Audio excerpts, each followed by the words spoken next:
2024 की सबसे बड़ी खबर यह है कि सदर असदुद्दीन ओवैसी साहब उत्तर प्रदेश से लोकसभा चुनाव लड़ने वाले हैं। और दूसरी बड़ी खबर यह है कि अकबरुद्दीन ओवैसी साहब अब लोकसभा पहुंचकर मोदी और अमित शाह की बैंड बजाने वाले हैं। यह खबर सच है। उत्तर प्रदेश और पूरे भारत की राजनीति चरमरा गई है। मोदी हो या अखिलेश यादव, मायावती हो या फिर योगी आदित्यनाथ, सबकी बैंड बजी हुई है, क्योंकि एआईएमआईएम के इस फैसले ने पूरे भारत की राजनीति को ही बदल कर रख दिया है। पूरी वीडियो को विस्तार से समझेंगे और जानेंगे। उससे पहले अस्सलाम वालेकुम रहमतुल्लाहि व बरकात। अल्लाह के नाम से शुरू, जो बड़ा कृपालु और अत्यंत दयावान है। एआईएमआईएम ने इंडिया गठबंधन से एक मांग की थी। वो मांग ये थी कि एआईएमआईएम ने उत्तर प्रदेश में इंडिया गठबंधन से 5 लोकसभा सीट मांगे थे कि अगर इंडिया गठबंधन एमआईएम के लिए 5 लोकसभा की सीट छोड़ देगी तो पूरे भारत में एमआईएम इंडिया गठबंधन के ऑपोजिट में सीट उम्मीदवार नहीं उतारेगी। लेकिन इंडिया गठबंधन ने मुस्लिम लीडरशिप को सरे से नकार दिया।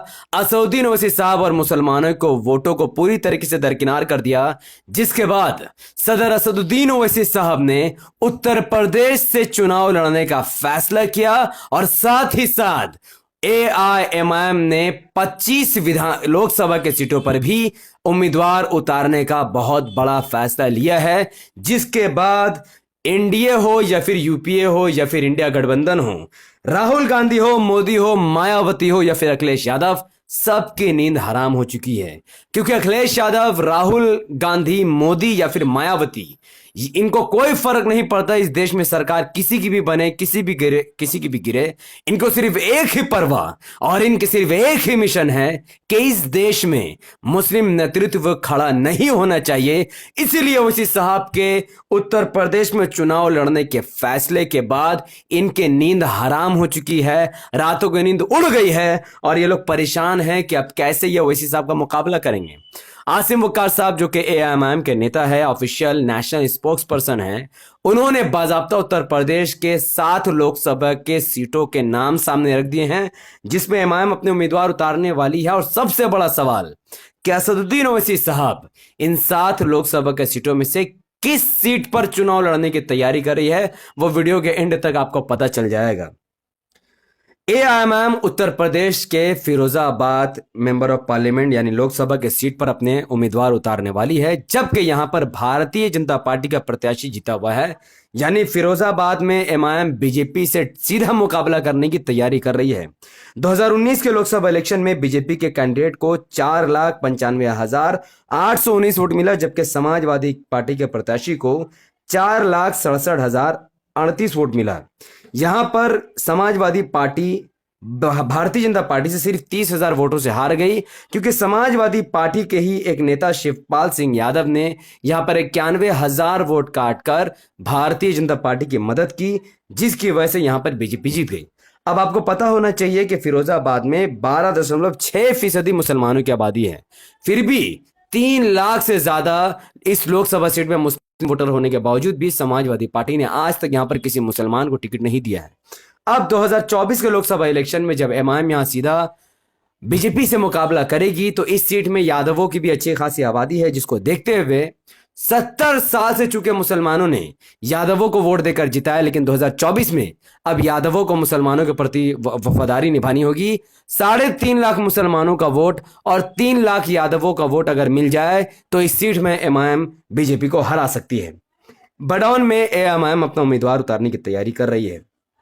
इस बडौन लोकसभा सीट से 2019 में भारतीय जनता पार्टी का प्रत्याशी जीता था, जिसको 5,03,052 वोट मिला, जबकि धर्मेंद्र यादव समाजवादी पार्टी के नेता को 4,92,898 वोट मिला। यहां पर कुछ वोटों की वजह से सिर्फ महज 20,000 वोटों की वजह से समाजवादी पार्टी की हार हुई और बीजेपी की जीत हुई, क्योंकि कांग्रेस, जो कि नेशनल वोट कटवा पार्टी है, कांग्रेस के प्रत्याशी को सिर्फ 51,947 वोट मिला। अगर कांग्रेस यहां से चुनाव नहीं लड़ती तो यहां पर समाजवादी पार्टी जीती और बीजेपी हार जाती।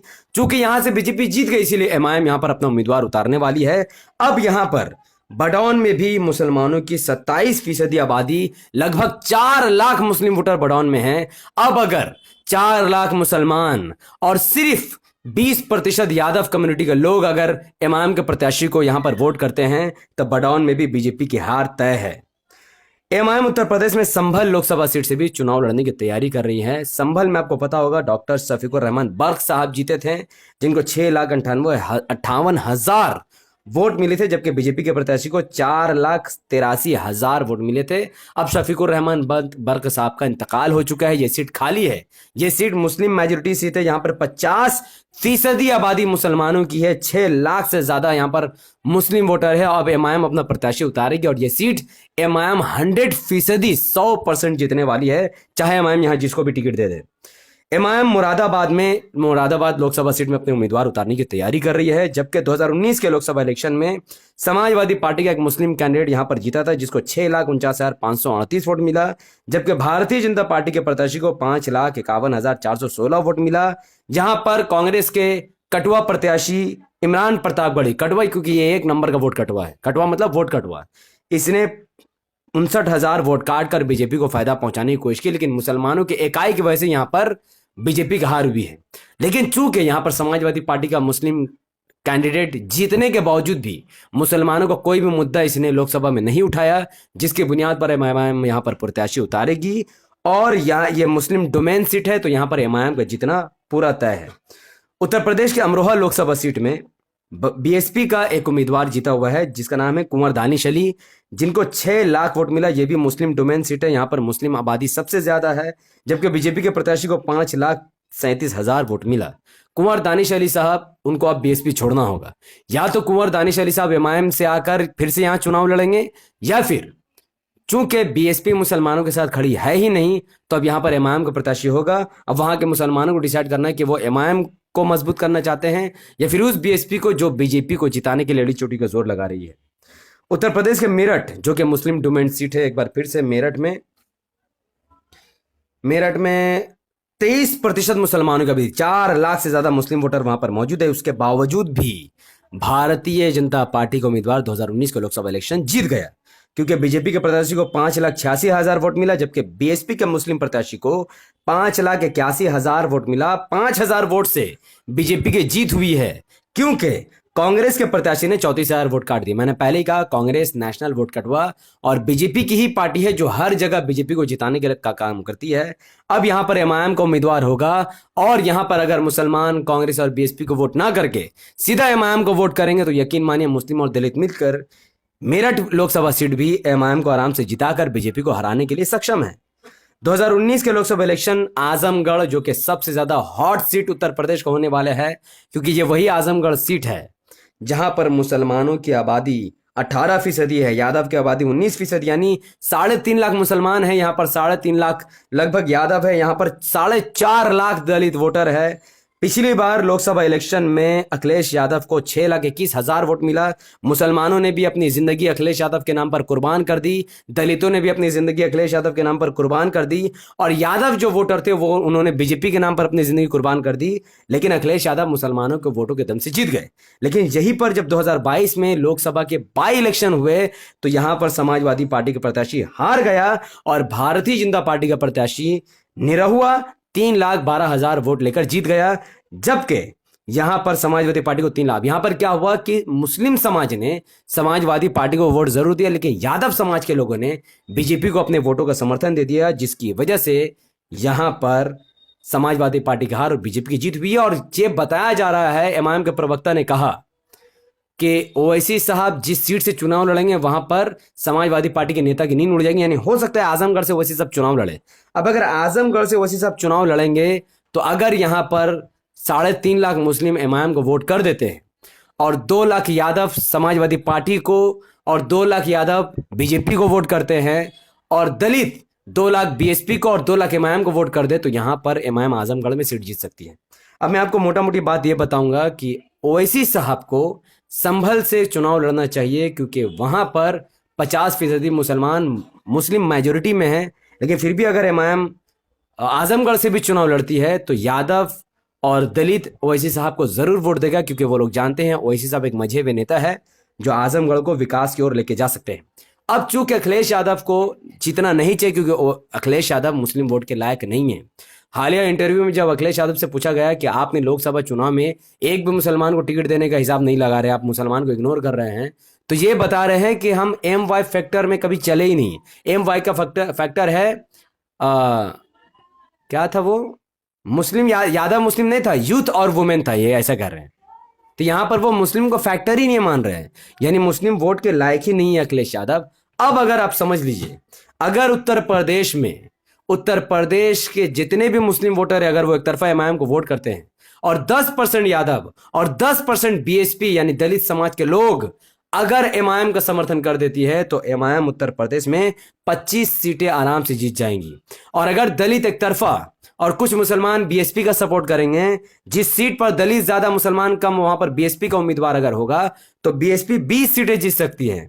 और समाजवादी पार्टी यादव कम्युनिटी के दम से 15 सीटें जीत सकती है। और ब्राह्मण को वोट लेकर कट्टर हिंदुत्व संगठनों का वोट लेकर बीजेपी 15 सीट में सिमट सकती है। तो अगर 70 साल से जिस तरीके से मुसलमानों ने यादवों को जिताया है, अब 2024 में अगर यादव मुस्लिम समाज को 10% यादव भी अगर वोट करेगा, 10% दलित भी अगर वोट करेगा, तो एमआईएम को उत्तर प्रदेश में 25 सीट जीतने से कोई नहीं रोक सकेगा, क्योंकि ये आंकड़ा है जो आंकड़ा कभी भी झुटलाया नहीं जा सकता। और चूंकि ओवैसी साहब अगर संभल से या फिर आजमगढ़ से जीत जाते हैं, तो हैदराबाद की सीट अकबरुद्दीन ओवैसी साहब चुटकी बजाकर निकाल लेंगे। इस तरीके से अकबरुद्दीन ओवैसी साहब भी पार्लियामेंट पहुंच जाएंगे, असदुद्दीन ओवैसी साहब भी यूपी की जनता के बदौलत पार्लियामेंट पहुंच जाएंगे, और दोनों भाई मिलकर अमित शाह और मोदी की बैंड बजा देंगे। अगर आप सब चाहते हैं कि ये दोनों भाई पार्लियामेंट पहुंच जाए और मोदी और शाह की बैंड बजा दे, तो आप सबको इस वीडियो को लाखों लोगों तक पहुंचाना होगा। इस वीडियो को हैदराबाद से लेकर उत्तर प्रदेश के कोने कोने तक पहुंचाना होगा। यूट्यूब का एल्गोरिथम कहता है कि जब किसी वीडियो पर लोग लाइक करते हैं, उसके लिंक को व्हाट्सएप, फेसबुक, इंस्टाग्राम पर शेयर करते हैं और अपनी बातों को धड़ कमेंट पर रखते हैं, यूट्यूब ऐसे वीडियो को लाखों लोगों तक पहुंचा देता है। तो एमआईएम को जिताने के वास्ते इस वीडियो को लाइक कीजिए, इसके लिंक को व्हाट्सएप, फेसबुक, इंस्टाग्राम पर शेयर कीजिए, अपनी बातों को धड़ कमेंट पर रखिए कि आप क्या चाहते हैं, उत्तर प्रदेश में एमआईएम कितनी सीट जीते, या फिर आप अपनी जवानी एसपी, समाजवादी पार्टी और बीएसपी और कांग्रेस में कुर्बान करना चाहते हैं। आप अपना बात कमेंट पर आजादी के साथ रख सकते हैं। हमारे यूट्यूब चैनल द पॉलिटिकल को सब्सक्राइब कीजिए और बेल आइकन को हिट कीजिए। अगर आप सब इस वीडियो को हमारे Facebook channel the political news पर देख रहे थे, तो इसे लाइक और फॉलो जरूर कीजिए। मुझे अपनी दुआ में याद रखें। बहुत बहुत शुक्रिया। अस्सलाम वालेकुम रहमतुल्लाहि व बरकात। अल्लाह के सलाम, रहमत बरकात अब तमाम भाई और बहनों पर हो। मे अल्लाह भी पीस अपॉन अस।